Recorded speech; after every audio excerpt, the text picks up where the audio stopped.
This is editing tip number 5. In general, the AP Style Book says to use capitalization for proper nouns.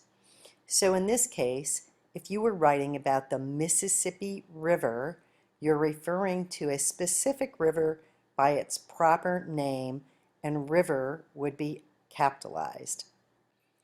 However, if you were writing about two rivers and said the Mississippi and Missouri rivers, rivers then is plural, it is not part of the proper name and it is lowercase.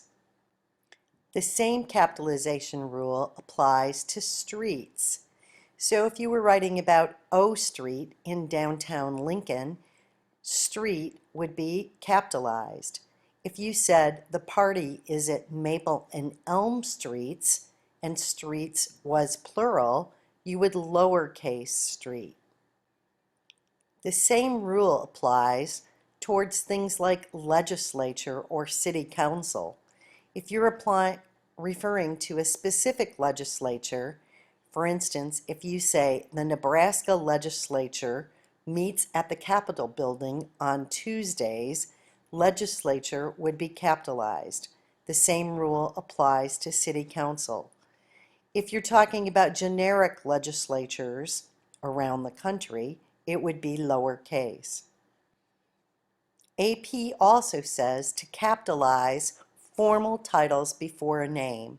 So if you were writing and said Secretary of State John Kerry is going to Israel, Secretary of State would be capitalized because you're using a formal title before his name.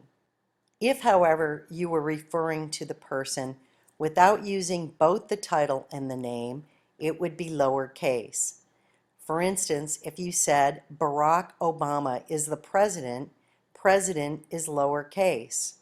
Or if you said the president is vacationing in Hawaii and you didn't use his name, it would be lowercase.